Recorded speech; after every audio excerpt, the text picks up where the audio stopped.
Robin, you're muted. I gotcha. Gotcha. Hello. Welcome, everyone. Thank you for joining us tonight. I want to start by thanking you for coming to our second event of our 2025 Teaching Week, Experiments with AI. And it is wonderful to see so many folks joining us tonight. I just have a few words to say before we get to our main event tonight. Gen AI is something that some of our colleagues have been thinking about and working on for decades. But for many of the rest of us, it has been a rather abrupt introduction to this technology over the past 2 years. As both individuals and as a group, I think it's fair to say we have mixed feelings. There's excitement, there's dread, and everything in between. And there's a lot of questions.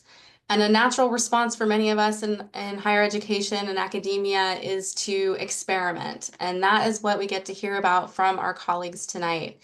You will hear a lot more about our presenters and their work in a moment, but I wanted to take a moment to recognize our colleague Michael Tassio, Assistant Vice Provost for Educational Innovation. Michael has been integral in helping our campus understand and respond to the impact of Gen AI on all aspects of our work, including teaching and learning. And he's been a leader in our teaching center in helping us help instructors navigate this technology from whatever standpoint they have on how to bring or not bring this technology into their classrooms. I really wanted to just express my appreciation for his work in this area and also to bring tonight's event to our campus. I'd also like to thank all of our presenters for generously sharing their experimentation and expertise with us tonight. Lastly, I want to alert you to our annual convocation this year on April 24th, 2025, which will be relevant to tonight's topic. We will be welcoming Dr. Siva Vaidyanathan, author of Unsocial Media and the Googleization of Everything to Campus. His talk is entitled The High Cost of Outsourcing Thought on the Ideology of Artificial Intelligence. And we'll be engaging in discussion with our own Dr. Pranav Anand about how we as educators should be thinking about these technologies on our scholarship and in our classrooms. And with that, I welcome you and I'm excited to hear all of the presentations tonight. Thank you so much, Robin. It's such an honor to be here with you and to be celebrating Teaching Week with all of you. Thank you so much to all of the attendees for joining, and thank you for the panelists for sharing the experimentation that you've been able to do so far with AI in your teaching and learning. So what I'm going to do, a little bit about myself. I'm Michael, Assistant Vice Provost for Educational Innovation, and I'm delighted to be facilitating the presentations tonight and then also the Q&A that will follow. I'm going to talk for a few minutes about the current state of teaching and learning with generative AI, and then each of our esteemed panelists will share how they're using AI in their teaching or how they're supporting campus practice and infrastructure for AI. After the panelist presentations, we're going to engage all of you in a discussion where we'd very much like to feature your questions. Personally, I find it useful to take notes during events like this to hold my questions, and I encourage you to do the same. But I also want to alert you to the Q&A button that you'll see in the bottom of Zoom. And you could put your questions directly into that. The way that we've set up this webinar is so that you can see each other's questions and you can upvote questions. We want to be able to get to those questions, so please add them there. And we're not planning to do Q&A after each mini presentation. We're planning to hold it to the end, with the exception maybe of us answering some of the questions in text as we go. There's already been a question, as you'll see, about whether or not this is being recorded, and it is being recorded, and you could contact TLC on Friday or so to be able to get the recording. Okay. Please ask questions. We want to see them. We want to answer them as best we can. Teaching Week is it's just the second time that we've had Teaching Week, and it's such an amazing way for us to be able to celebrate the really vulnerable and caring act that so many of you engage in the teaching work that you do. It's a time of reflection on the care and the effort that educators, including so many of you that are on this call, put into your practice of teaching. And, I'd be remiss to not mention that in recent years, disruption to teaching has become very common. I'm just going to name a few of these disruptions. They're not all of them. But to start with, the racial uprising in response to the police murders of George Floyd and Breonna Taylor, the COVID-19 pandemic that caused such an immediate shift to mediating instruction through tools like Zoom, changes to the climate that have exacerbated our storms and fires, which we've seen well in Santa Cruz, labor actions like we're experiencing this week that can cause difficulty in getting to campus, budgetary impacts that shift models for how we teach and how we support teaching teams and courses, reductions to the availability of federal funds that touch all aspects of university work, and finally, educational technologies that can make it easier for students to outsource their learning. These are all huge disruptions. And in the midst of all of that, what I've seen emerging as a kind of pedagogy that's in response to that disruption. And all of the people who are going to be speaking with us tonight have so much experience in doing this. And in the best examples, including from all of them, I've seen leading tenets of curiosity, care for students, and resilience. And it's this curiosity that I've really seen driving the asking of questions that can give rise to new ways of thinking and teaching, care for students that take seriously the conditions that they face in their personal lives, that treat them as individuals, and a resilience that's seen through the use of networks and communities that give solace and support. And it's in these circumstances that I've seen a lot of creativity and even playfulness in the use of generative AI in teaching and learning. And I'm really grateful that we'll have the opportunity to learn from our colleagues tonight about how they're using generative AI. Okay, I'm going to share my screen.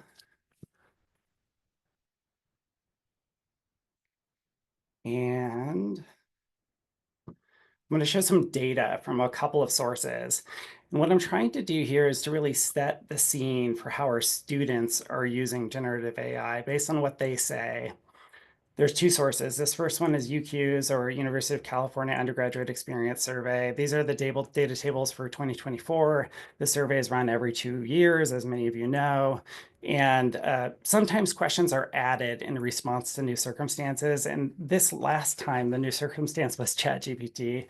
So in this first data set, you see students reflecting on use. And I want to call our attention to 3 uses that students are employing: brainstorm for writing a project or presentation, research a topic, and studying for exams. And so, when the survey is done is important. It was in spring of 24. So generative AI is still somewhat new to our students, but already you see these cases in which there are clear uses that they are employing it in their lives as students. This data is just for our campus, but if you disaggregate it to include all of the campuses, you'll see very similar results.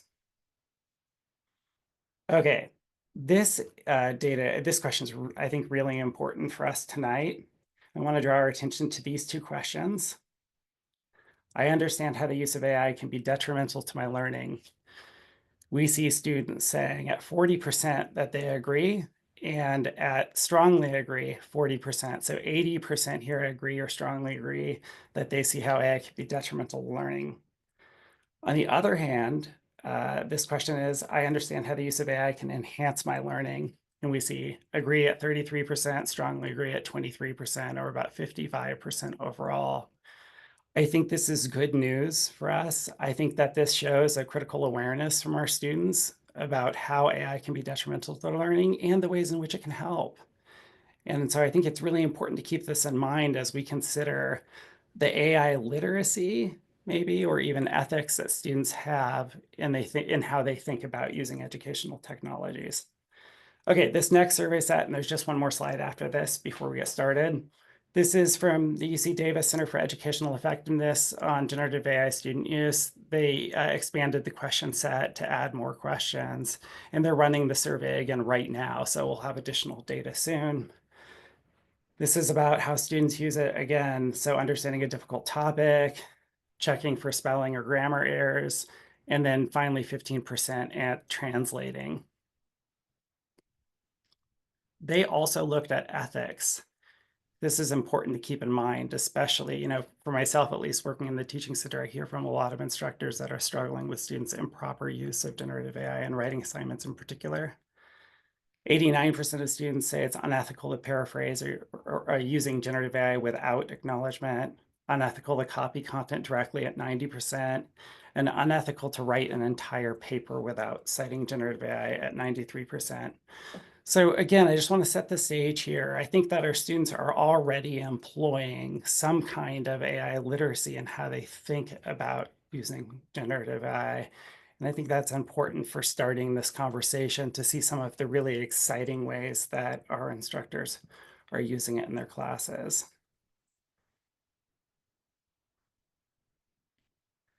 Okay. I chose this image for a lot of reasons. I love the cautionary elements of it, a lot of orange. It's crazy like the internet is, for which these AI tools, large language models, are scraping their data. But importantly, it shows the human element of doing the heavy lifting of what it's like to teach with generative AI. And so I'm going to welcome into the conversation our speakers tonight. We have Benjamin Breen, Associate Professor of History, Pedro Morales Almazan, Associate Teaching Professor of Mathematics, Adam Smith, Associate Professor of Computational Media, and then we're very lucky to also have with us Aisha Iveta Jackson, Vice Chancellor for Information Technology. Generative AI, of course, requires infrastructure and thinking about policy and practice, so we're excited to be able to hear from her as well. I'm going to introduce speakers and then they're going to present. I'm just going to do one at a time. The first presentation will be by Benjamin Breen.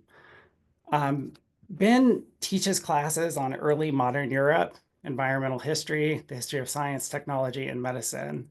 From 2015 to 2017, he was a postdoctoral fellow at the Society of Fellows in the Humanities at Columbia University and also a lecturer in their history department.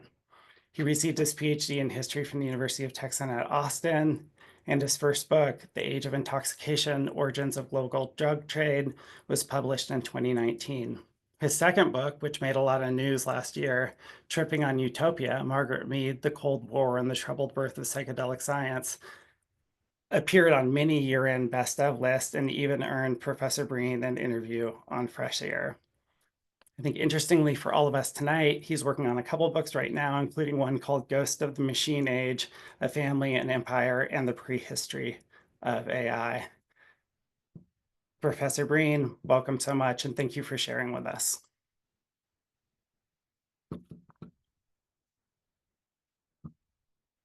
Hi, everyone, and thank you so much, Robin and Michael, for the introduction and setting the stage. I'm really happy to be talking to you all. I'm going to speak quickly because I want to cover a fair amount of ground. But beforehand, I just wanted to say, number one, it's great to be having this discussion, and I think it's really good, like Michael said, to be critical of the really detrimental effect that AI is having, specifically for people like me, as humanists who are accustomed to using the essay format in assignments. There's no sugarcoating that it really screwed up the way that we develop assignments and grade and think about our work.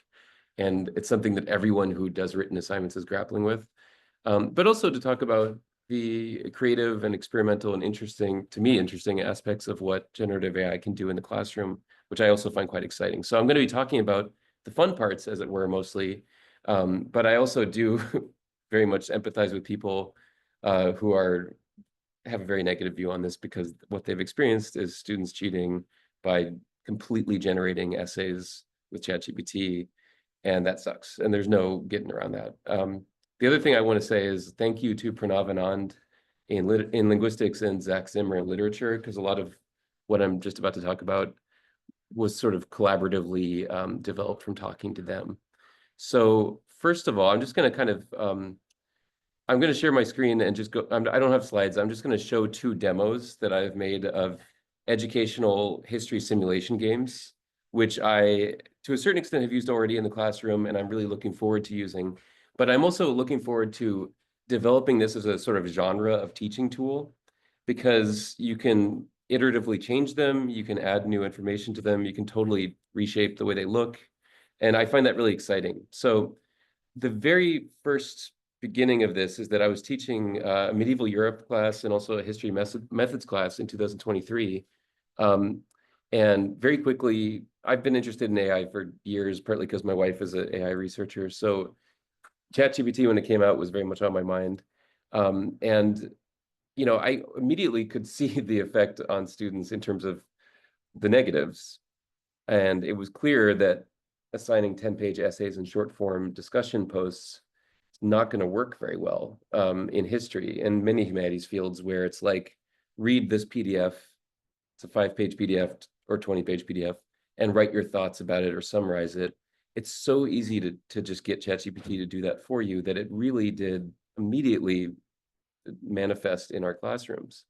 At the same time, I personally found it fascinating. So I was doing things like dumping in 100 pages document in the public domain, from 18th century or something like that, and having it explain things to me. I was learning languages with it. I'm learning Farsi, and it was really helpful for learning conversational Farsi. But it also was just like weird. There was just like a weirdness to the way generative AI, specifically LLMs, work that I've found interesting for a couple of years now. And the main thing I settled on as a teaching tool was historians try to get students to think critically and creatively about primary sources. So you can give them a 20-page primary source from the past, but you can also ask them to think about how it can be manipulated, how it can be analyzed, what it looks like when you approach it as a constructed object, as it were. Historical documents are preserved by librarians. They're annotated with metadata. In some cases, they're censored or suppressed. And so all of that critical ways of thinking about sources is really important to how we teach. So my idea was to create a history simulation prompt for ChatGPT where you basically just give it a primary source and say, riff on this, role play based on this source, make up a text-based simulation based on this source. So for instance, in the classroom, we started doing things like giving it some sources related to UCSC in 1973, and just have it make up a day in the life of a random made-up student in 1973. And this is, I wrote about this, I have a newsletter where I kind of first wrote about this in 2023 and tried out some different theories of how we can use LLMs in particular as a teaching tool in history in a way that gets students to think critically and actually do writing based on analysis of sources, but it's not an essay. So I haven't given up on essays, but I'm going to start doing them in the classroom as blue books mostly. And I'm also trying to think of ways to get students to be engaged with sources and in this new modality of working with them, as it were, as input, as data in generative AI.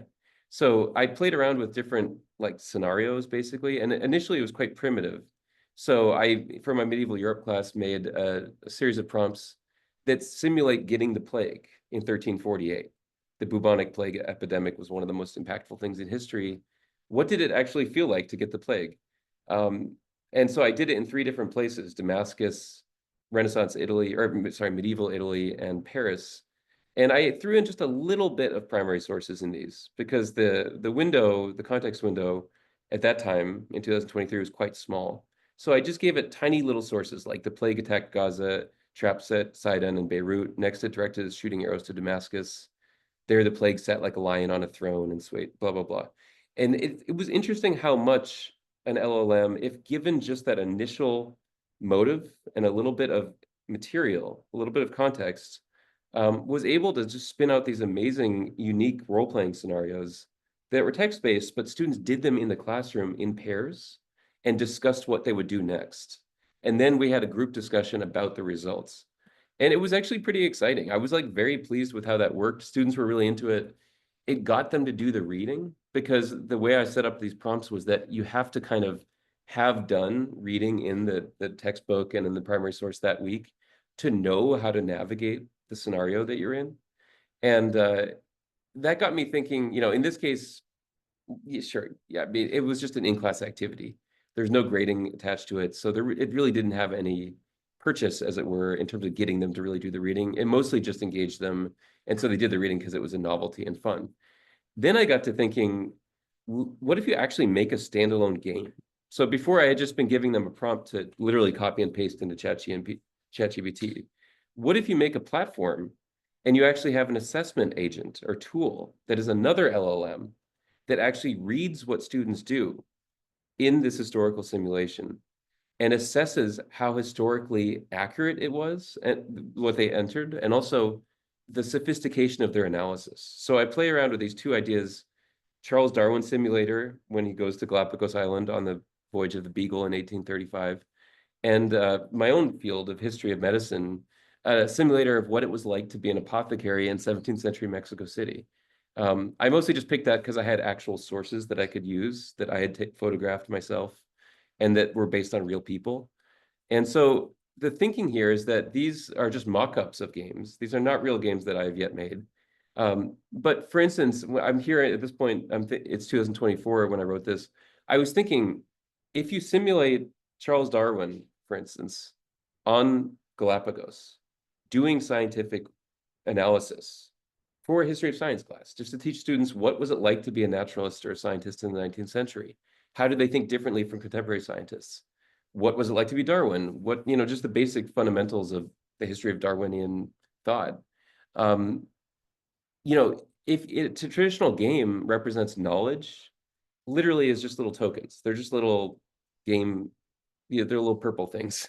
But an LLM could actually assess the student's knowledge. Their input into it could then be assessed with a prompt like this.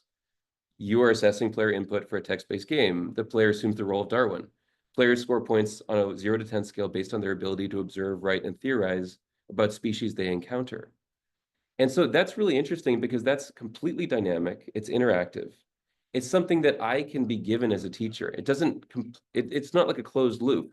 I, as a human teacher, would then read that assessment and comment on it and give my own grade. But it provides a new source of data about what students are writing that is not like grading an essay. It's something entirely new, but it's still mobilizing and assessing historical knowledge. And so this was a very primitive, like little mock-up that I made of Charles Darwin walking around trying to find species and collect them and analyze them. What's so interesting about generative AI right now is that it's getting so good at coding that after writing about this, and I made this little mock-up of the apothecary simulation game as well, just on Photoshop, right? It was just an imagination of what it might look like. And also a fun thing here is that language can be toggled. You could toggle, for instance, early modern Spanish, and all the dialogue could be in 17th century Spanish. Kind of interesting in that sense too. But I actually spent the summer, and now I'm spending some time as well, actually learning how to code and building these games. So just in the past few days, the Claude Sonnet 3.7 was released, which is a very good coding tool. It's brand new, and I was able to just make the Darwin game. So this is my prototype of it, and it's interactive. So it starts out, you're Darwin, you're landing on one of the islands, the Galapagos Islands. There you are, Post Office Bay, which is where Darwin actually landed. And you just walk around. So you have the ability to just type in, let's see, you spot movement, a group of brown birds hopping fearlessly near a giant tortoise. The tortoise continues its grazing. So you can write approach tortoise and observe it. And then when you submit that, it sends that input to the LLM, makes an API call. And on the back end, there's a whole prompt with primary sources and real historical like evidence and data about Darwin. Now it says the tortoise stands before you, and you can say collect giant tortoise. So now here on collected specimen, we have a giant tortoise. And then this little thing where it says Darwin is contemplating is the LLM generating a text. With great care, you approach the tortoise, blah, blah, blah. But here's the interesting thing. When you click it, now you have these different scientific tools that are available to 19th century naturalists. So you can do visual observation, magnifying lens, dissection. You can do field notes, sample collection, calipers, measurement. So let's say measure. Which dimensions? Measure the shell. And so this is the part where students input things, and I would actually have them read Darwin's field notes from the Galapagos Islands. And then I would assess them based on how well they demonstrate an awareness of how Darwin thought and the kind of tools he did. So if they said something like discover evolution, it would be like, no, that's not what we're trying to learn here. He didn't know about evolution yet. He was operating in an earlier Enlightenment framework of how science worked.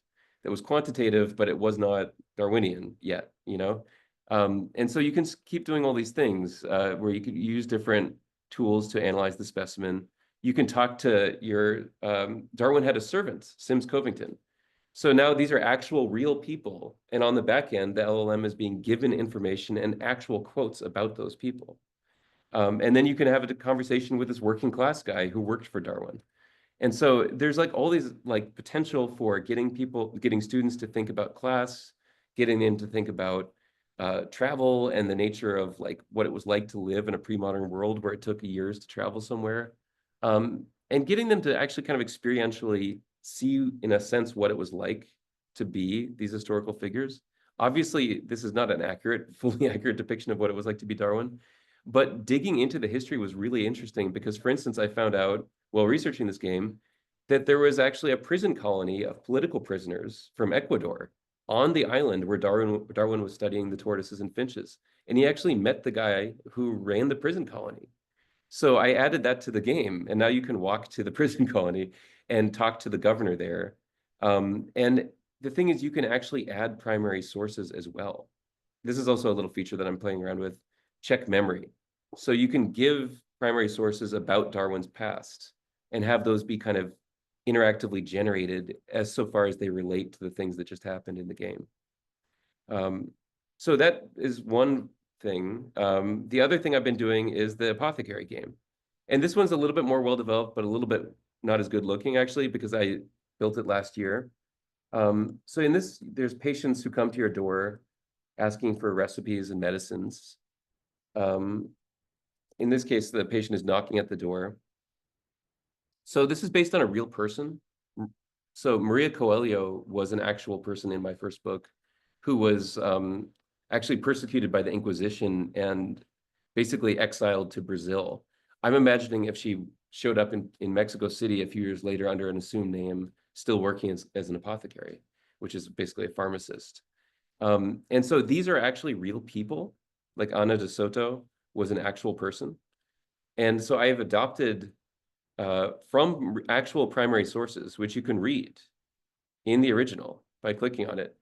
I have kind of adapted these as patients, and they have these symptoms. So just she has a cough, and she struggles to breathe. She also has a secret, and you can then go through, mix different drugs. So, for instance, for her, for a cough, we might mix together. We might distill sugar and senna and camphor. And this is actually teaching students how pharmacy worked. This is actually like a real medicine that existed in this 18th century. I'm doing this by giving it primary sources. And then you can prescribe the medicine to her. And you can decide how you want to prescribe it. Let's say it's topical, and you can charge her money. And then this is the assessment part. You can actually see whether students do a good job as pharmacists in the 18th century, whether they have a good bedside manner. The prescription was ineffective. And so there's like some interesting stuff here where it's not just in the simulation was it effective, but also it's generating a little running journal. And you can actually ask students to write an entry. I decided to prescribe camphor because our reading last week mentioned that it was used for respiratory, for colds, you know? And then you can actually have students annotate their journal and submit that as an assignment. You can also just have fun with it. I made this fun on purpose. I think it's just interesting to kind of experiment with different ways of teaching that involve games, that involve role-playing, that involve simulations. And the most interesting thing is that you can actually make them yourself. So this is Claude. You can just, both of these ideas just began as Claude artifacts, where I just asked Claude to help me prototype an idea. And you can do that with students in the classroom too. So that's what I'm really excited about in particular, not just those two very niche little games that I just showed, because honestly, 17th century apothecaries, Charles Darwin, not like universally applicable, but those are proofs of concept, because that type of thing, that kind of simulation experience can be done for literally anything. As long as you have data and expertise, you can do it for many different disciplines. Specifically history, it makes sense to me, but I can imagine it for like medical schools, teaching legal reasoning in law schools. Those are the two that I've thought a lot about, and I think there's like enormous potential there, not just for assessment, because that's what I'm exploring now. Like, how do you actually read through what students write in that and actually make it into an assignment where they have to demonstrate the ability to understand the reading and deploy it in the games? But also just teaching students how to use AI themselves, getting them to actually make these versions of this is a really good experiential hands-on learning for getting them to use generative AI in a way that is not based on cheating by having it just auto-generate a paper. It's something complex, demanding, and fun and novel. So for me, that's been the fun thing about the last couple of years of AI, and I hope that was interesting. Thanks. That was so interesting, Ben. Thank you so much for that. And then, yeah, look at all of the replies coming in. Well deserved. I'm so glad at the end of that you mentioned the topic of hands-on experience for students and what it's like to learn alongside them these new technologies. I hope that's a topic that we can return to in our discussion um, after presentations. Pedro, you can come on camera now. I'm so excited next to introduce Pedro Morales Almazan, who is an associate teaching professor of mathematics. Pedro's interest in mathematics started while in high school, where he became part of the Guatemalan math team. After obtaining a degree in mathematics and in electronics engineering from Universidad de San Carlos de Guatemala, he earned his PhD in mathematics from Baylor University. Pedro is deeply interested in many areas of mathematics, but specifically spectral zeta functions and their applications to number theory, quantum field theories, and related areas. He's also interested in mathematics education, which is how I got to know Pedro. Active learning, experiential learning, quantitative reasoning, math improv, and outreach. I've personally been struck by Pedro's interest in being an educator leader on our campus and lifting up the work of graduate students and mentoring them in teaching roles. Thank you, Pedro. Last year, Pedro was honored by the Academic Senate Committee on Teaching with an Excellence in Teaching Award with the added distinction of the Ron Ruby recipient for the Educator of the Year in Physical and Biological Sciences. Pedro, we're excited to hear from you. Thank you. Well, thanks for the opportunity, and yeah, I'm going to follow Ben in thinking how to be, I don't know, challenged, I guess, by the coming of all these new technologies and how we can actually use it to better support our students. Um, I actually think that it's very interesting that comparing a little bit of Michael's data that showed earlier about how students perceive the usage of AI in their own studying and their own learning, it's really interesting to see that a lot of them actually try to avoid it. Even in my own classes, I constantly ask them how they use AI for my class and for other classes. So currently, right now, I'm teaching Calculus 2. It's Math 19B, and I have about 200 students. And I try to keep up with them to see what is going through their minds. And a lot of them actually actively try to avoid it because they are very aware that it can be dangerous for their own learning. At the same time, other people actually try to use it for some of the topics that Michael described earlier, like researching a topic or helping them understand a concept by going back and forth. So in that sense, I'm hopeful that our students are also exploring, I want to say, effective ways of using AI for their own learning. I'm also on the same page as Ben that some students might use him in a different way. But I think that has always happened, whether it is a chat GPT or a friend or someone that they contact to get help with their homework. I think that that's a byproduct of just having people teaching and learning in these classes. So my intention has been trying to figure out ways in which students can effectively use these technologies and support their own learning. So I have a couple things that I want to share with everyone. And I'm going to share this first one, and it has a little bit of audio. So I think it works, and we'll see if this actually works well. So this tool is called Notebook LM. It's part of the Google Suite, and one of the challenges for me, it's that we cannot actually use it with our own UCSC username.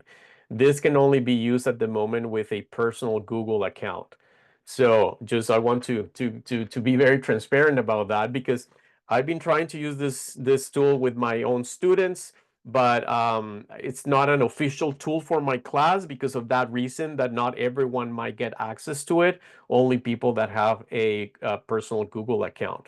So in a nutshell, what this particular tool, if you have not seen it before, is basically a chat GPT that you can fine tune with your own documents. So in here, for example, what I'm showing to you is the class notes actually from my class today. So the class that I taught today, earlier today in my calculus course, which is about sequences. So this is the class notes that I use, that I provide to my students, and I upload it to this LLM, so it is fine-tuned to that. What that means is that basically the structure of the LLM is giving the general language, kind of like the generating grammar that is human-like, that is readable.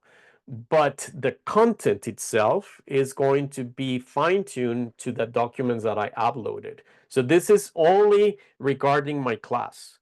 In some sense, I'm basically telling the LLM what I want it to talk about. Very similar to what Ben did with the games. I'm giving the context that I want to use for my class.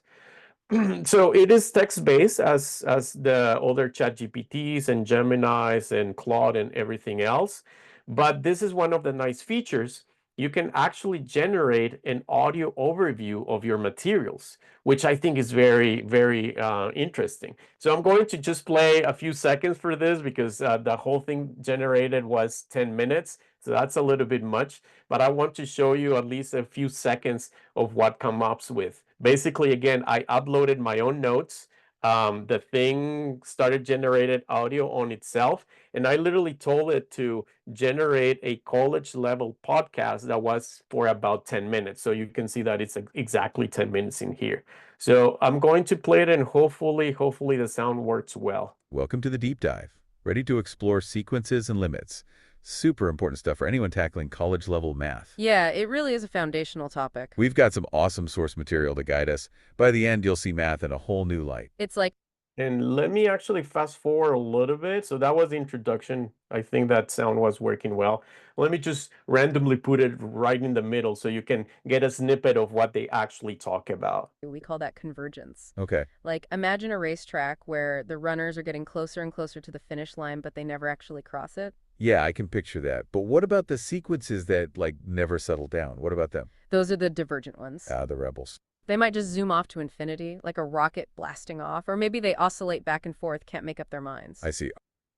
So that was a little bit of the sample over there. If you know a little bit of math, you probably heard a couple of things that were familiar, and I really want to focus on those two things, because this is the example that I use with my students. First of all, I didn't give any of those examples in my source materials. The LLM, the Notebook LM, actually came up with the examples. The one about the runner getting closer and closer to the finish line. Some people might know that one already. That's one of Zeno's paradox. It's one of the paradox of movement that we actually use to teach limits. Is one of the basic things that students are faced to. So it's very interesting that just with my notes, the LLM actually picks up on all of these examples that are already out there. So that's one interesting thing on the positive side. On the not so positive side, if you were paying attention, the audio was saying divergent, and actually it is divergent.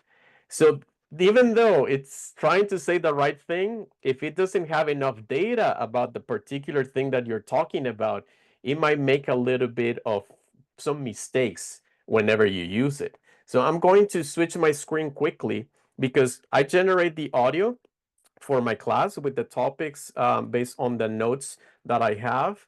And then what I do is I create a Canvas assignment. So I'm going to share my screen so you can see it. I just did a screenshot so you don't see my student data.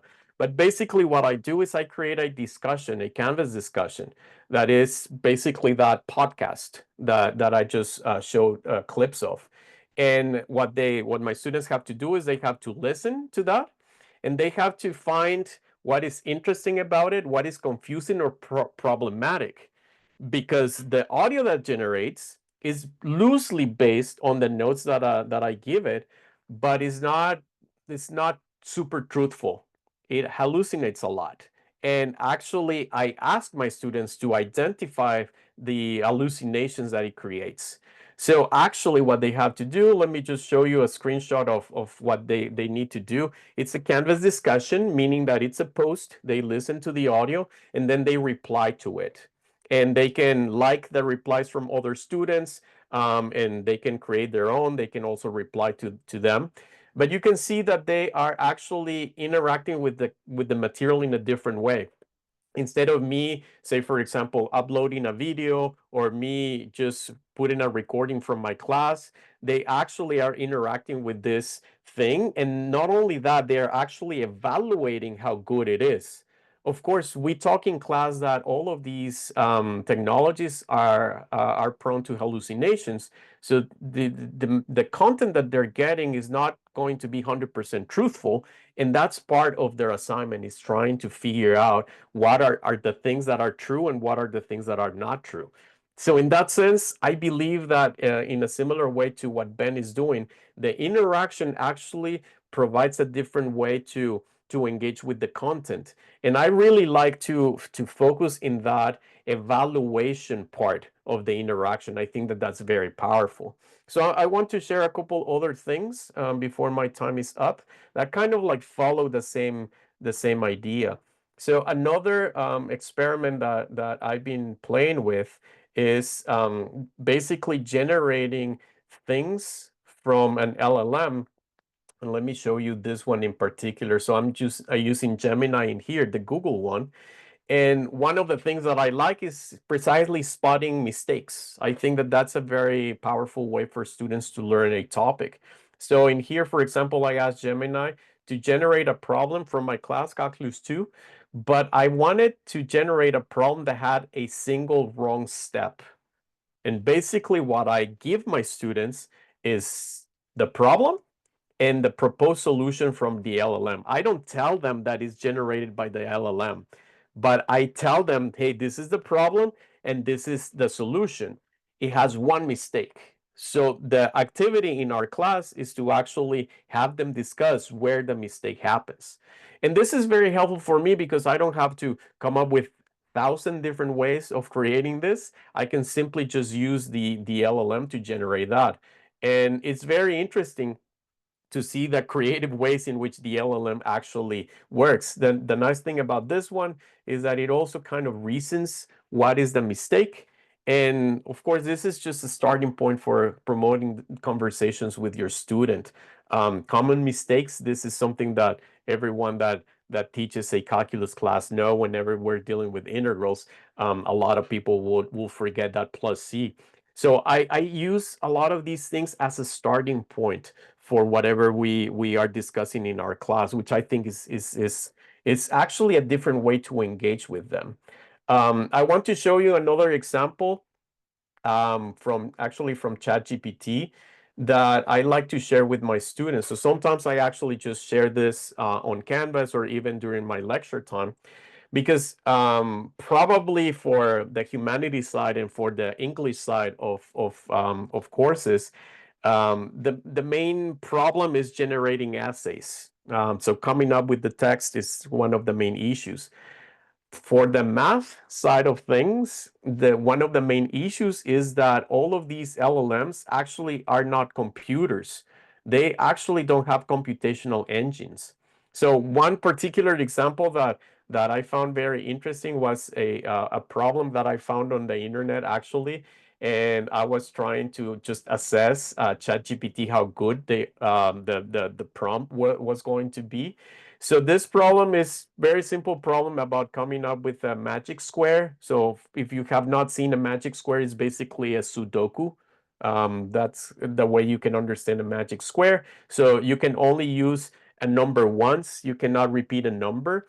But the restriction in here is that the sum of the numbers in a column or a row and the two diagonals has to be the same.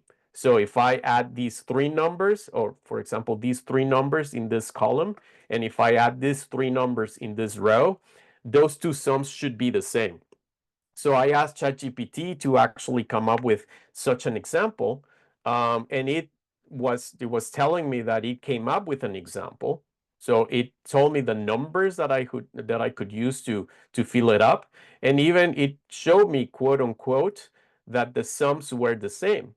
However, if you actually pay attention, the sums are not the same.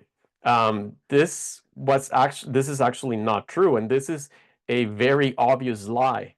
I mean, if you actually add these numbers up, this sum is not the same. And I like to use this as an example to my students that even in just very basic things, ChatGPT lies to you. It hallucinates. And the main reason is because it is a language model. It is not an arithmetic model. It's not a computational model. So it is not designed to actually do operations, mathematical operations.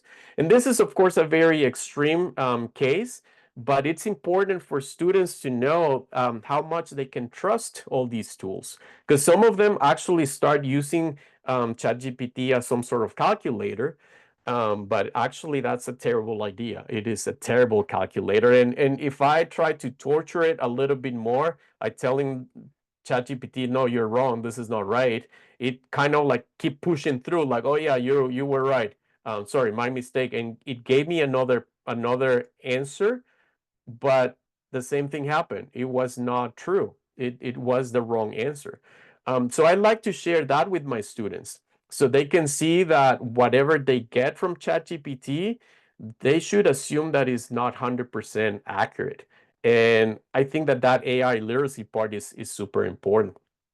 So let me show you one last thing before my time runs up, that I started using in my class as well pretty recently. And this was a combination of things. So this tool is called OldATA. This is basically a ChatGPT that I fine-tuned with my own file. So let me just quickly share that with you. Here I included my class notes. I have some lecture recordings that I also feed into the model. I have my calculus book over there. I actually uploaded my syllabus. So I put all my information over there. And what this thing does is that it's basically just an assistant for class. So I can ask it, for example, when are the instructor's office hours? And hopefully it will give me the right answer. I put, again, the information from the class, and yes, that's right. And this is actually accurate. So these are my office hours. And I do have office hours via Zoom and in person. So this is actually a pretty useful tool for students if they want to ask like just things about how much, say for example, how much are exams worth? Let's see if it can come up with the answer over there. So these are type of questions that your students might ask you. Yeah, so it's total of 35% of the total grade. So it's called OldATA because you can just share this with your students, and it basically just it's a chatbot for your class. But because I also uploaded my own notes and my own recordings, I can ask, say for example, generate a problem on sequences. So that was the topic that I was talking about today in my class. So it looks through the book, through my recordings, through the class notes, and that's basically what is going behind the scenes right now. And again, it's basically running on ChatGPT. That's the back end. And it just gives me something, right? So consider the sequence defined by this explicit formula, blah, blah, blah. And I can keep asking questions about this. Why does the sequence start at n equals 1, for example? And the way I'm trying to envision how to use this more intentional for my students is not only for them to ask questions and clarification, but similar to what Ben was showing about his quest in history, I do think that the big advantage of having these type of chat box is to make our classes more interactive. So the idea is that they can actually keep digging further and further, not just looking for answers, but actually looking at the process. I think that that's one of the biggest potentials that we have. So in here is basically telling me a little bit why we are starting from 0. Let me just finish this by saying, could we start it at n equals 0? Because the main point is to make the content more interactive. I believe that one of the things or the potentials that we have is that we can focus on the processes and not the products. So in this case, yeah, it does give me the right answer. You can just shift the index and starting from 0. So basically, let me just share a couple of slides in here to finish. My main approach is to actually think about 3 particular things. So I want to wrap up with this basically. The tools that I was talking about, Notebook LM and Old ATA, these are tools that I use, but my activities are focusing more on the processes. So I want my students to use these tools to generate more problems, to evaluate wrong solutions, and to interact or teach a concept. I think that can be very useful. In other words, my learning goals is, first of all, to promote more AI literacy. I want them to explore the limitations of these LLMs. First of all, that they are just language-based. Mathematics really doesn't align because this is basically based on probability. So exact computations are not going to perform well. I want them to identify mistakes. We can ask the LLMs to generate something wrong, or just by nature, it hallucinates a lot.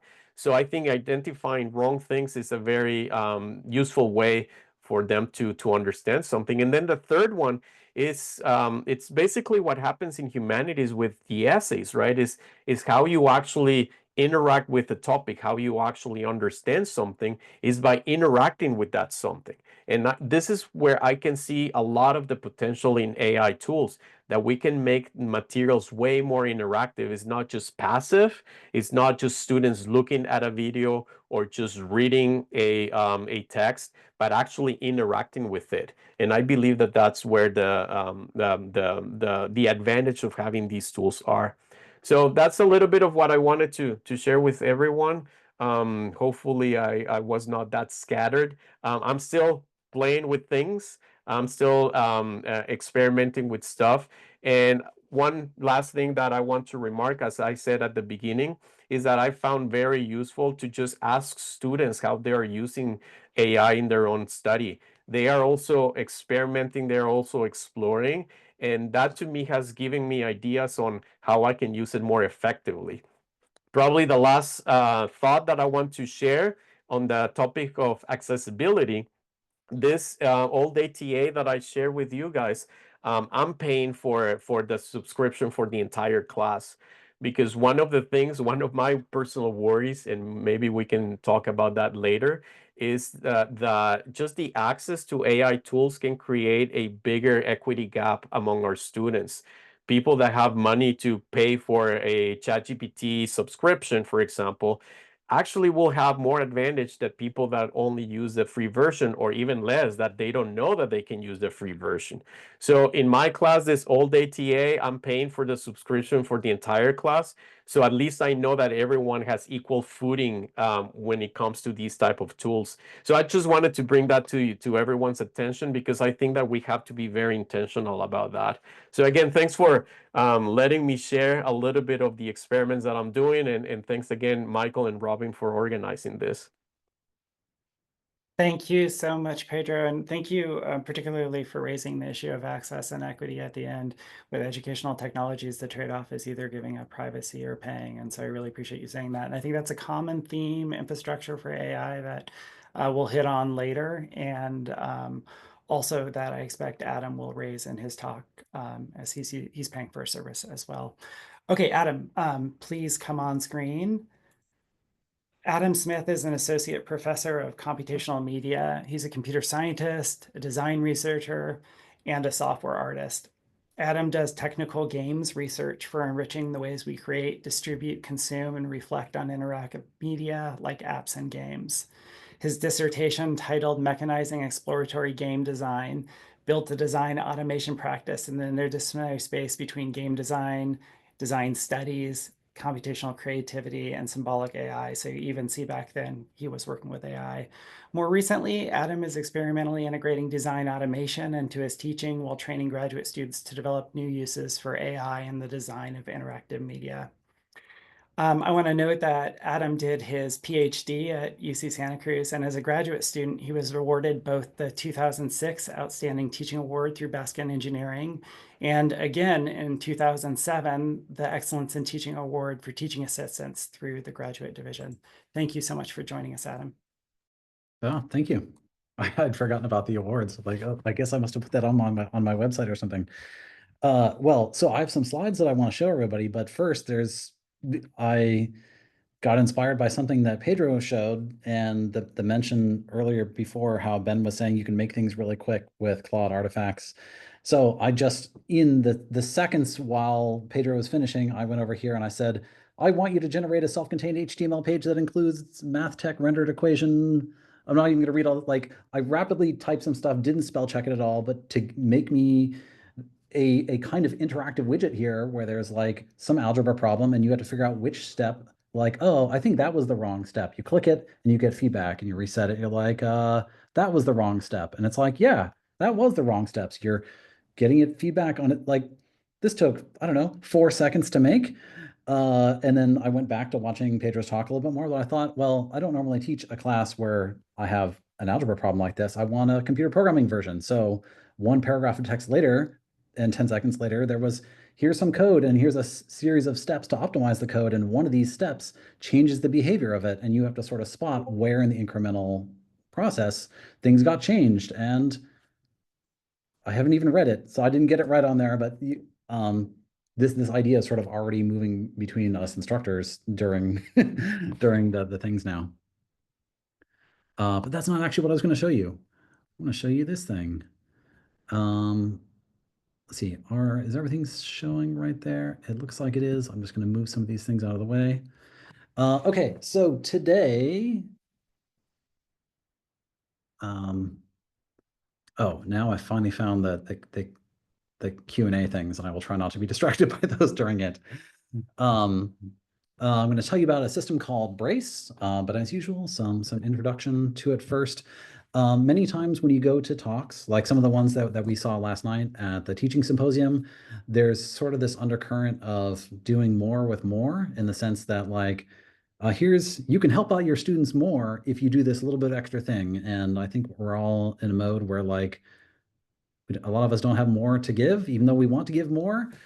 And when somebody says, oh, you can use generative AI to, like, generate more stuff, and then your students can turn around and, like, generate all the answers to it, and it's like more of the traditional homework thing going on. And I don't want to go that way. So I want to tell you about the sort of theme of doing less with less. And the context being that the class that I finished teaching in fall needed to be triple the size of what it was before, and it's a pretty feedback intensive class.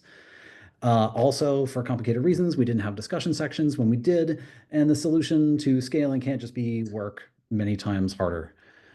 So maybe this new generative AI thing is around.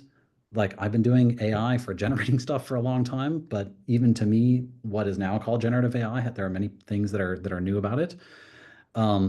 Can we make something that doesn't just lead us to lots more of this more stuff? And can it help student to teacher communication rather than saying more communication that would have happened in office hours is now just students talking to ChatGPT by themselves? That would be like getting in the way of communication. So if I could wave a magic wand on make this thing called Brace, it's called Brace in reference to the curly braces we have in programming, but also a supportive sense of a brace. Ideally, this thing would be a technologically mediated way to extend your teaching into the nights and weekends, offer unlimited support for course adjacent topics, things you would love to talk to people about in office hours, but you just don't have time for when you're spread across things, or a way to like personalize and translate all the sort of general text that you're sharing with everybody in class. So let's somehow do that with magic sparkles. You already heard a little bit about me before. One detail is, yeah, I was here as a graduate student. I was also here as an undergrad. I was a transfer student from a community college. I have ADHD. I'm really interested in alternative ways of teaching and alternative pathways into things because even my own pathway in here was somewhat alternative. And a couple of years ago, I taught our CMPM 290A, it's a special topics course, and we did it as computational media education research, looking into like, how can we either teach people how to make and use computational media, or how do we use computational media in the teaching of any other topic? So this idea of sort of technology to help with teaching has been adjacent to my research and teaching for a while. Usually I care about doing sort of high assurance generation where when you use AI for something, you get absolute guarantees about the quality that comes out. Generative AI stuff doesn't offer almost any guarantees at all. So it's been uncomfortable for me to work with it, but I've been growing into it. And it's pretty common in the classes that I teach that I use the Canvas API to make extensions to Canvas to support peer review or to generate thumbnails of all student projects to support people doing group formation. So I'm used to like hacking around the edges and extending Canvas in certain ways. But this was my first experience doing that with LLMs in there. So for a little bit of context on this class, this is the second time we've offered it. It's called CMPM 121, Game Development Patterns, roughly following the textbook that's on the screen. Even though it has words like development and programming in there and games, I want you to think of this as a lot like a writing course. It's not something where students sort of battle with the code to eventually get the right answer and everyone produces the same thing. Everyone's projects are going in different creative directions under certain technical constraints that pulls them. So they're all doing similar projects, but we care about the quality of the code, the readability, the architecture. Think of it as it's not just about in a writing class, you wouldn't want to like, is your argument well thought out? Is it put together? Is your evidence right? Did you cite your sources? Like that sort of writing quality stuff matters in this class. We want people to show their work across many incremental revisions. So when they turn in their project, they've actually turned in, using version control, 10 past versions of it leading up to that along the way. And we have peer review and playtesting. So it's a very feedback intensive class. And when I learned I needed to scale it up, it was kind of scary because I have no idea how to autograde many of these things. It does take sort of linguistic judgment about the quality of stuff and how to give people useful feedback. So the first time we offered the class, it was a new prep for me. We had one instructor, 2 TAs. We had 60 students, which was a reasonable 30-to-1 TA ratio. And then we're going to offer it the next year. And for complicated reasons involving CLP reorganizations, we had to triple the size of it, hire a TA at the last minute, move to a different classroom, and cancel all the sections because we couldn't schedule things. So this feedback intensive writing style class suddenly needed to be done much, much bigger. So you can imagine this is like a setup for like, well, quality is going to go down, but our quantity is going to go up. It's going to have a happy ending, of course. But this is the challenges that we faced. So I had been playing with things like ChatGPT and Claude and so on over the past few months and over the summer. And I thought, this upcoming class, what am I going to do about it? I don't want just students to en masse just have things like ChatGPT generate all their code and then my TAs one by one look at all this generic code and can never provide useful feedback on it. But I know that LLMs can provide useful feedback on code. if you can prompt them in the right way, but my students are sort of novice prompters. So I would like a system that is like ChatGPT. I would like students to be able to all log in for free, just with their Google accounts, no passwords, nobody pays for anything. I want to be able to set the instructions that are used by this system so that it responds in a way that is kind of programmable or configurable by me.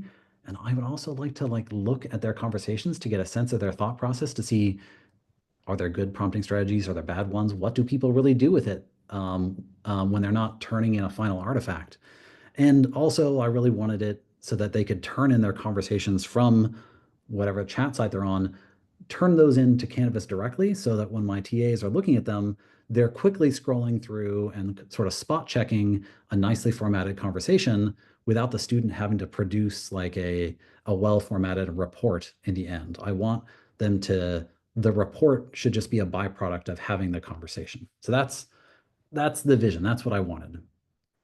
And I'm not going to click on all these links. I'll share the slides later if people want them. For the web interface, we used a thing called Open Web UI, which is it's about as easy to set up as blogging software, but it offers a ChatGPT-like interface where you can customize the different characters you chat with. That's a simple way of describing it. It doesn't provide the LLM itself. It's just the front end, and you have to run it on a server for yourself. I connected this to the OpenAI GPT-4o backend, and it was important that it was the 4o version. This is the one that is not just processing of text, but also images and sound also.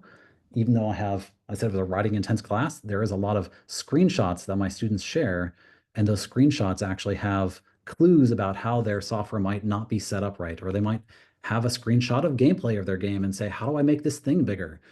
There is a lot of visual reasoning that turns out to be relevant.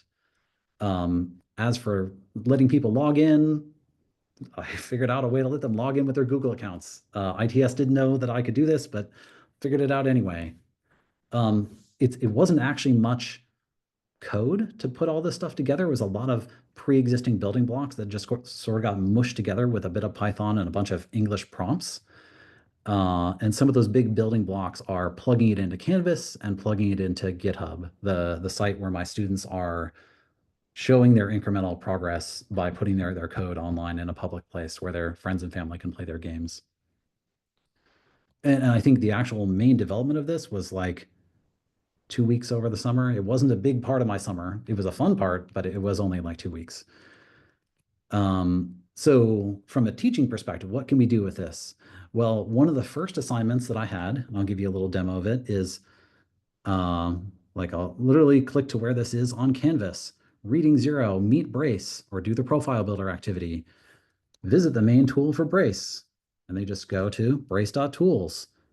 And they click chat with Brace. And it says sign in with single sign-on. Simple enough. I'll sign in with my UCSC account, which is the only one that will work. Seconds later, you're logged into, a place where you can type stuff. And if you had a bunch of conversations, they would be on the side, but I cleaned it out for demo purposes. And for this first assignment, students were supposed to say, I'm giving the students instructions. You say, I want to do the profile builder activity. And just a moment. This was an example of one of the failure cases. It says, okay, well, there is this profile builder activity that will help us. What do you want to do with it? And I'm like, I didn't see you fetch the profile builder activity instructions. So I'm sure the chatbot doesn't know what the activity is yet, but I've told my students, right, in the assignment, if you don't see it, look up the documentation for this assignment, tell it use the wiki or fetch the document. Sometimes they need to scold it. But when they do that, anything in these angle brackets gets expanded to the contents of a file that I've prepared behind the scenes. So this thing called the wiki, it's a bunch of files that includes instructions for different activities and so on. And the first part of this one is well, what language do you want to work with? So you can say, well, I want to do it in Spanish, and then it instantly switches to Spanish for the rest of the thing. And at the end, it prompts you to take the summary of your preferences and to go put it into your personal system prompt so that when Brace talks to you ever again, it's registered your preferences, and your preferences it's not like sliders and checkboxes. You can give it whatever advice you want on how to talk to you. So it's in that very first assignment, students are learning how to program it themselves, just like I am programming it by providing a system prompt. And there's also this little sparkle button where I'm not going to go through the steps, but that's how they would turn it back in on Canvas. So first assignment was mostly like set it up and turn things in. And that's what sort of helped us work out the bugs in the system, make sure everybody could log in, that it works across all platform browsers and stuff like that. Because it was a big class and people have a lot of weird setups. But you've already seen the first thing of something an LLM normally can't do, which is fetch data that's private to the course from this wiki of just plain text files. Another assignment that I'll have you think about is we had one of our post-lecture activities was today in lecture, we talked about 5 different software engineering tools, linters and type checkers and continuous deployment or whatever it is. I want the students to think of a plausible use case for all 5 of those technologies in their life. And if they can't think of a plausible use case, they should iterate with the chatbot to come up with one. Last year, that was an assignment that was just like a text box and a TA would read all those. Now it's a dialogue assignment. And this starts off, it says, students, click this link to start the dialogue activity. They don't even need the rest of it. They just click this link to get started. It goes to the Brace site. Because their opening message was the name of the assignment, Brace says, it looks like you're trying to access an assignment. Let me get that for you. And at this point, Brace has read this same text from Canvas. Oops, not that one. Has read this thing, which includes like, oops, sorry, I keep closing the wrong tabs. In the LO3 dialogue, there's a block down here. It says, Brace, I want you to run a structured interview with my students where you do these things. So the sort of code for running the activity is right there on Canvas so that like if there's a mistake in it, my TAs can go in and fix it as well. They don't need to be system admins. It's like Canvas is the way that we program it now. And again, when they're done with it, they submit it back to Canvas. And actually, I shouldn't show you other people's homework, but you can imagine in SpeedGrader, there is a formatted view of this. And it's very easy to grade dialogues when you know that everyone is sort of following all the same script. Nobody had to deal with choosing the fonts and file formats or stuff like that. You quickly scroll through it and it says, looks like they followed instructions, 2 out of 2 points, on to the next one. Very, very quick to grade. It was still human graded, but very lightweight because a lot of the feedback that you would want to give to students was pre-provided in real time via the dialogue you're running. And many students liked that there wasn't like a secret prompt behind the scene that was judging them. Like they could see that Brace is just following instructions from Canvas just like they are. And sometimes if Brace goes off the rails, they know what the intent of the assignment is and they can nudge Brace to get back on the rails to be like, weren't we having an interview about software engineering tools? And it will say, oh yes, you're right. Let's go on to number 3.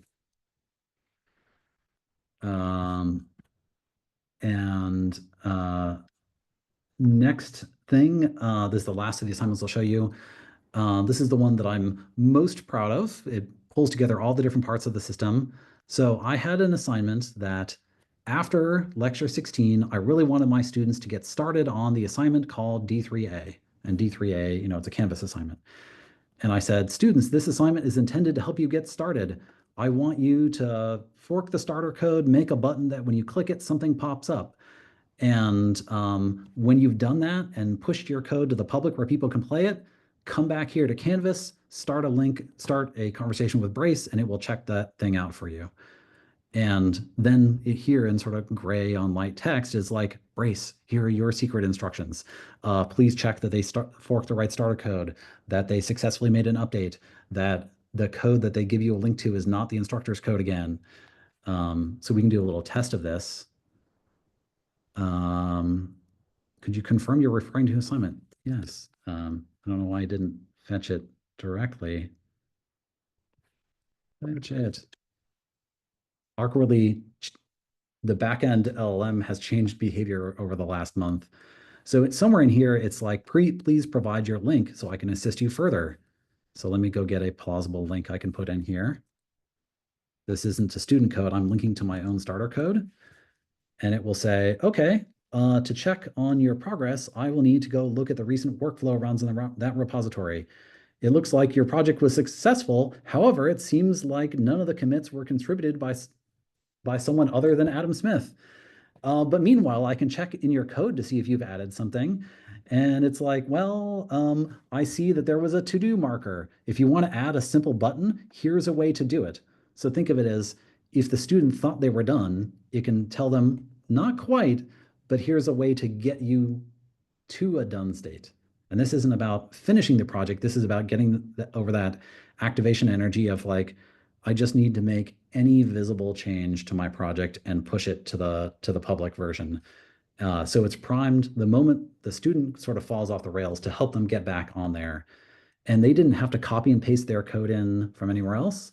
They've clicked something on Canvas. It said, what is your URL? And they've given the URL.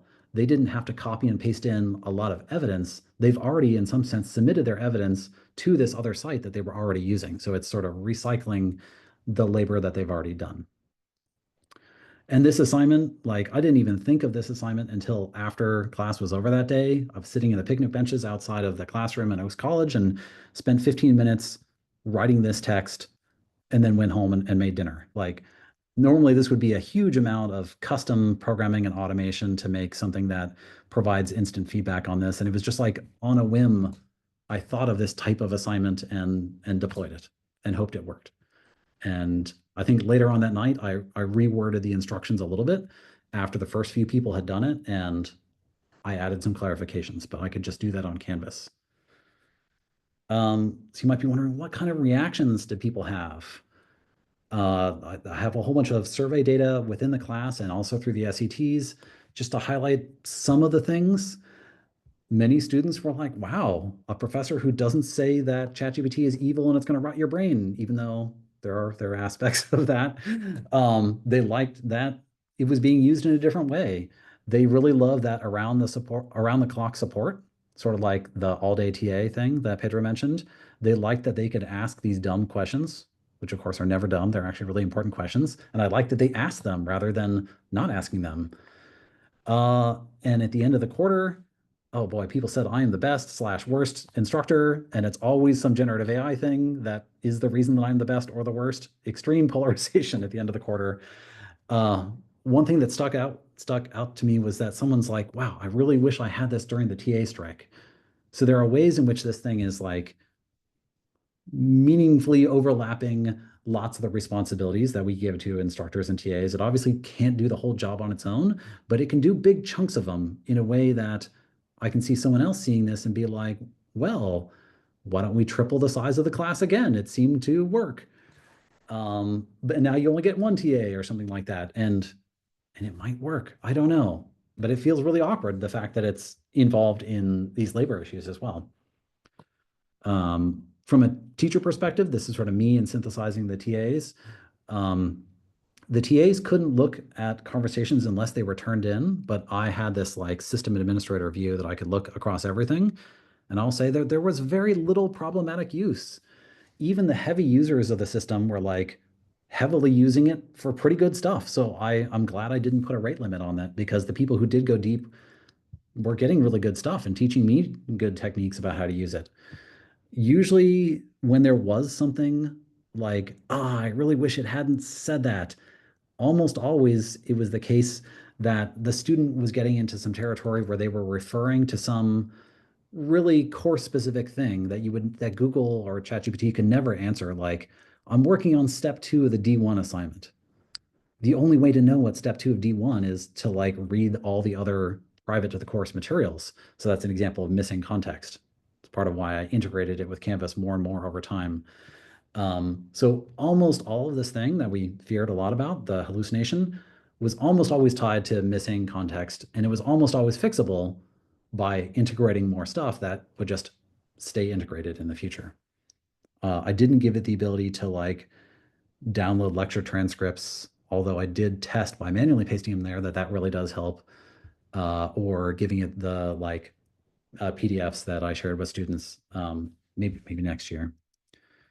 So for some broad outcomes, despite the fact that we tripled the size of the course and reduced made the student to staff ratios unfavorable and canceled the sections.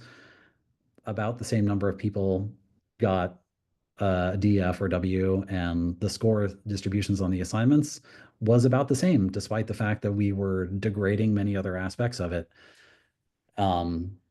By the end, I spent $1,000 of my own money. I feel like it was really worth it in terms of me learning all this stuff about them. I wouldn't spend $1,000 again, but it felt like it was really worth it for me. I don't feel like I went sort of out of my normal amount of weird automation that I do for a large class because it's my style of making weird automation like that. But this way that I could make like I could invent a new type of assignment, a feedback intensive assignment that is partially auto graded and just like make it and release it in an afternoon. I didn't expect that ability in the beginning of the quarter. So this new design pattern of dialogue assignments feels like a major outcome. And a really unexpected outcome was the fact that because I could see all these conversations students were having, I could see them, they were demonstrating either conceptions or misconceptions. And like I had visibility into their thought process in a way that I've never had before. And I could make like a broad Canvas announcement that I said, oh, I noticed some people are struggling with this. Here's a tip. Nobody had ever actually asked me the specific question about it, but I noticed a few people had done something. I was sort of passively monitoring in a surveillance sense, I guess. But in that sense, it was increasing my ability to understand how they are thinking and causing me to say more things to them. So in that sense, we are communicating more as a result of this, even though the communication was mediated by this other thing at this large scale. So to not use all the time here, you might be wondering, can I teach with a brace too? No. I built it for me as part of this experiment, and it's sort of inherently designed in a way that it assumes there's exactly one teacher who is exactly the only system in, and the particular constellation of skills and access they have is exactly me. So it's hard for me to think of like a revision of it that could support more than one class at a time, because it comes down to like the system operates with certain, API keys and credentials, and I'm willing to put in my secret powers to like read from Canvas, but I'm not confident in the system enough to say that someone else should give me their credentials to put into the system. There is a way to work around this in the long term, but it's definitely the enterprise grade way of doing it. I'm working on it with ITS, so maybe over the summer I'll figure it out. The simple way out of it of like, well, can you just cut Canvas out of it? I feel like integrating with Canvas is what made so much of this very fluid and integrated and let me sort of resolve almost every time there was missing context. I could just give it access to a different part of Canvas, like Canvas pages or something, where that context would then be present. But I don't want to solve this all myself. If you have any master's or PhD students that are curious about this stuff, you can enroll this week for a CMPM 290A-01, Teaching with Generative AI, where me and a bunch of students are going to invent more things like that and hopefully test them out in spring quarter classes. But again, always just making it up as we go along because all the stuff is super fresh.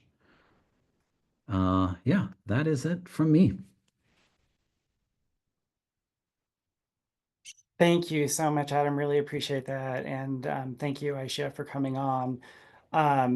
This is perfect, talking about tools and using tools, building tools even before we have process and policy in place. And Aisha Jackson is our Vice Chancellor for Information Technology. She holds a doctorate in education from the University of Colorado, Denver.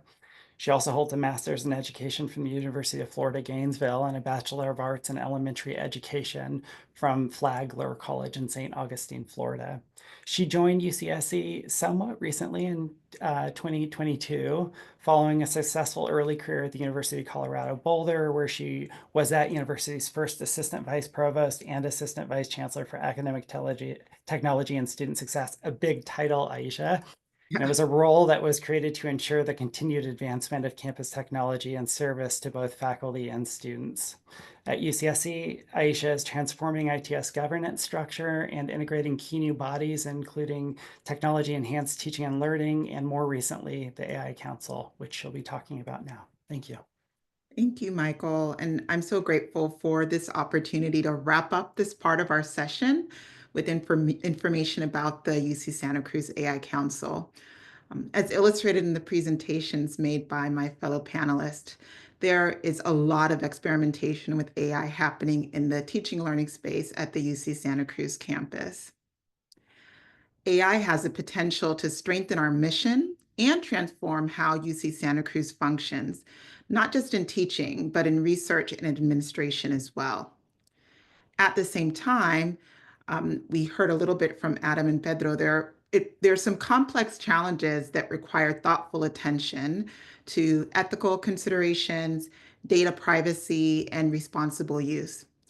In order to leverage the possibilities and navigate the challenges at the campus level, I'm excited to share, if you haven't heard, that we have established the UC Santa Cruz AI Council.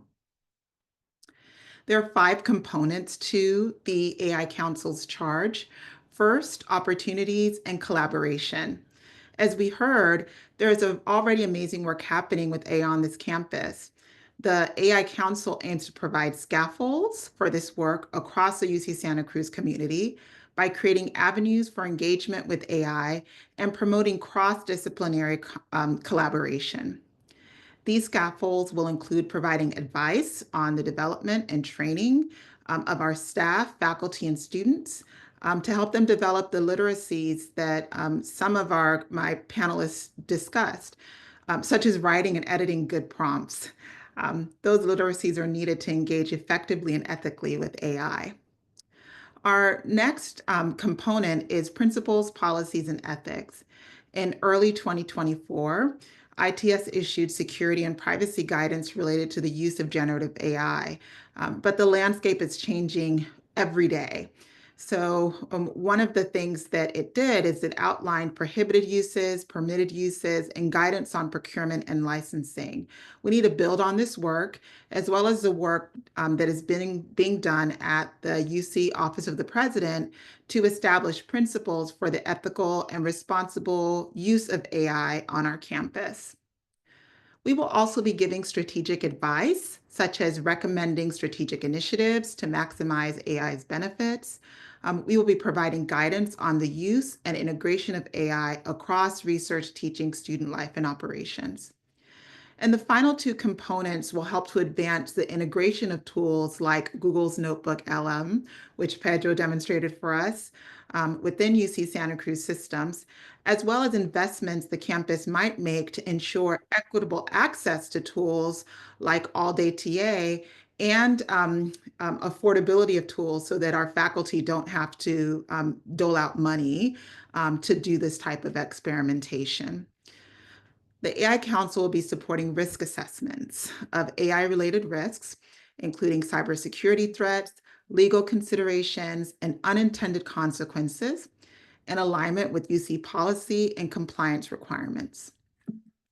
Drawing from best practices in higher education and industry, we will also be developing protocols to ensure the safe and secure use of AI, particularly in research and data-sensitive environments. And finally, the last component of our charge is infrastructure. The AI Council will offer recommendations on the licensing, development, and maintenance of the UC Santa Cruz AI technical infrastructure, including computing resources, data storage, and tools. As we recommend infrastructural investments, we'll be thinking about ethics, equity, financial sustainability, security and privacy, as well as the environmental impacts that AI has. All of those things will be considered as we make some decisions. In order to advance our charge, the AI Council is made up of individuals representing units from across the UC Santa Cruz campus. Taking a cross-functional approach was critical because AI has a possibility of impacting every part of our campus. Michael Tassio and I serve as chairs for the committee, representing academic affairs, the Teaching and Learning Center, and Information Technology Services. Adam Smith represents Baskin School of Engineering. We also have representatives from Arts, Student Affairs, Human Resources, the Student Health Center, Information Technology Services, the University Library, Office of Diversity, Equity, and Inclusion, Business Services. I can go on and on and on. It was important, though, that we have a holistic approach to AI governance on our campus, given how impactful it could be throughout. The AI Council started meeting in early February, so we've just had 2 meetings. We are actively working on prioritizing areas of focus for the remainder of the academic year. I encourage you to explore the Council's work through our website and to share any questions or topics that you'd like the Council to address. I'm sure, Pedro, you will have something in there about giving access to things like Notebook LM. Thank you so much. I'm looking forward to the QA component of our session. Thank you so much, Aisha. I really appreciate you sharing with the campus about the AI Council that's launched so recently. Adam, Pedro, please come on video as we move into the Q&A section of this. As Professor Breen noted in an answered question, he unfortunately had to step away to support his family. I appreciate very much that there have been questions and that we've been dialoguing and answering them in text, but I want to lift back up a question that was asked earlier. And the question was asked by Professor Megan Thomas, and it was about all-day TA, but I think it raises a larger issue about the integration of AI and generative AI in teaching and learning environments. Professor Thomas's question was about labor issues connected with all-day TA, but I wonder if we could reframe that a little bit to open the question more broadly, to think about use of generative AI in the classroom and the labor issues it can create, especially as you enter into a space of maybe using it for evaluating student work or for grading student work, and how you're thinking about what sorts of activities of an educator you're willing to outsource to AI and what ones you're not willing to outsource at this point. Maybe I go first and then we'll hear from everyone else. In my opinion, that's a little bit of what can be defined with the AI Council as well. In which ways or to which extent we can use these AI tools. I think that sometimes we might think as binary questions like yes or no, or is it good or bad? And I believe that more meaningful questions is to which extent we can actually include these technologies, or to which extent are we expecting to use any of these things. And I believe that there is a spectrum, right, of how many in depth we want to go into using these tools for our class. But one of the, at least personally, one of my principles, I think it's using machines to do things that machines can do, and using humans, or taking advantage of humans to do what humans can do. I believe that we can maybe enhance the things that we as instructors and TAs and tutors and even just students do, by leveraging how much we can use AI into this. And I think that some of the examples that we saw today kind of like are an example of that. Again, within my own perspective, I think that shifting away from products and thinking about processes is a good framework to think about how much we want to use AI. Because if in my class, what I only care about is the number or the answer or the essay, if I focus on the product, then students can use AI for the product.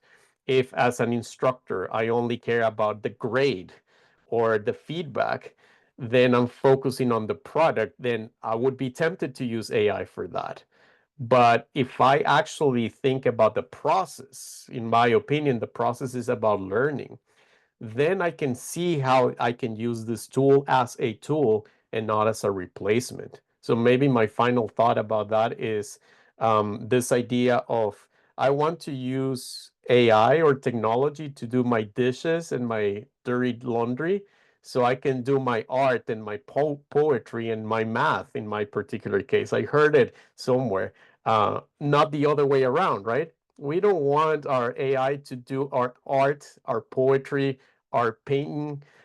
I don't want it to do my math, actually. I want to do the repetitive, boring, maybe even the bad part of the things that we do. At least that's my opinion, and I do believe that it is possible. Thanks so much for sharing that, Pedro. Adam. Yeah, this makes me think of Brace was just one of the many things we added to Canvas in the previous quarter. And some of those things were built using AI tools, but they didn't have any AI in them. So like an example of one of these tools was occasionally we'd have assignments where students write like a paragraph of text, but there's so many students that just sort of judging each paragraph of text for 1 second plus 10 seconds of overhead while Canvas loads the next page. One of the TAs made a tool to download everything from Canvas, put it into a spreadsheet, and you could put in like, okay, assuming everyone's going to get a 1, I'll start dragging down the 1 across 10 students in a row.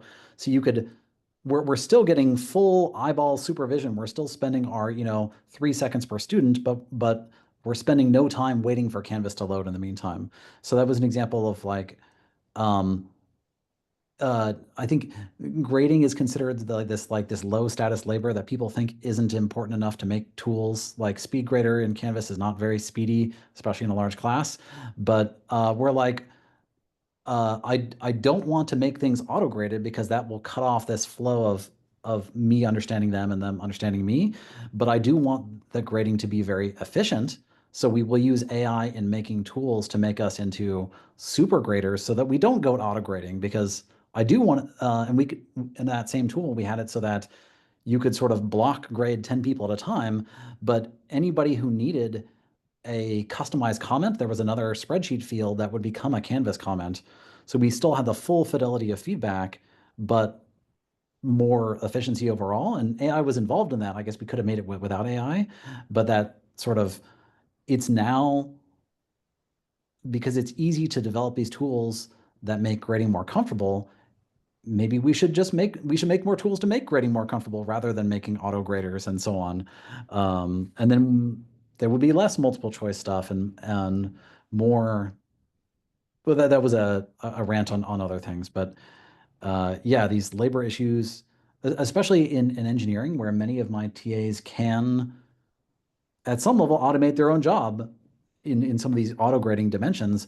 I don't want to say part of your TA duties is to make it so that we don't need to hire as many TAs in the future.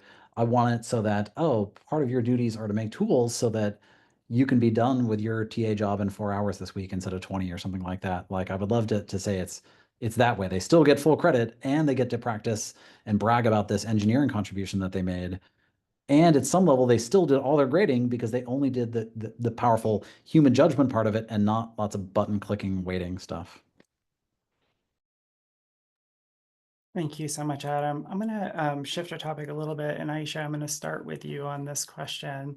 And so, in thinking about your role as a leader in this institution, how do you reflect on and think about your role in preparing students for future careers, either doing academic work in higher education, in industry, and gaining more familiarity with generative AI or AI while they're at UC Santa Cruz?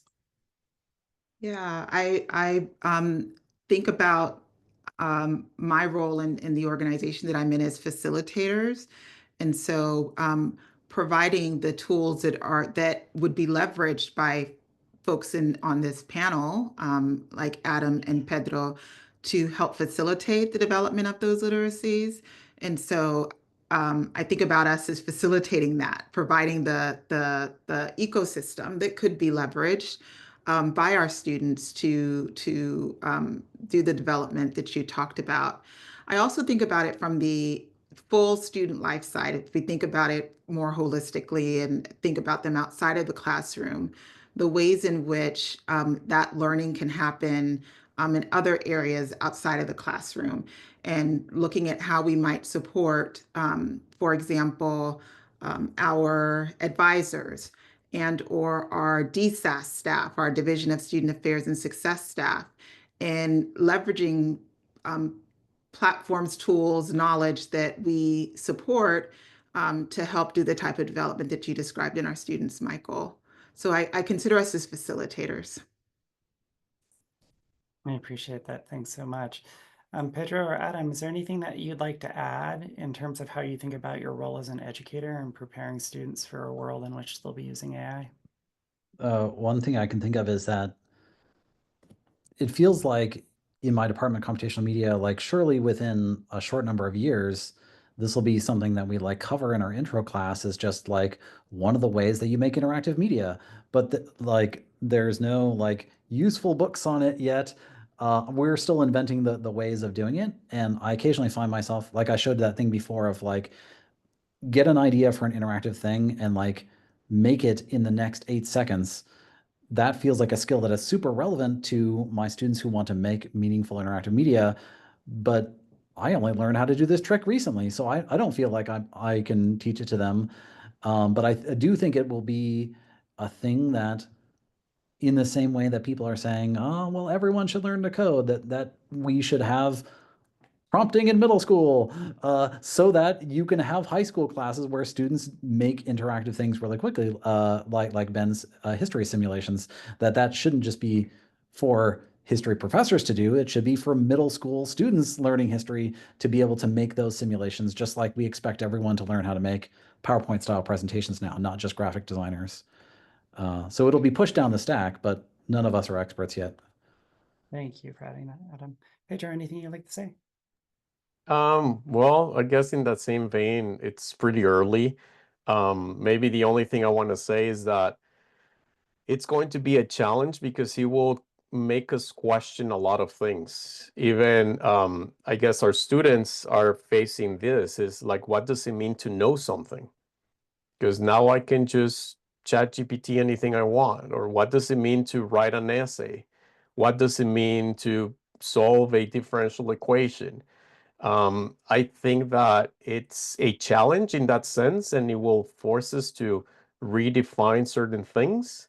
And I'm curious to see where this leads us. But I do think that also from the philosophical point of view, as I tell my students, I think that there's only one thing that is worse than ignorance, and is the illusion of knowledge. And I think that that's one of the biggest dangers in the teaching and learning part that we have, is that illusion.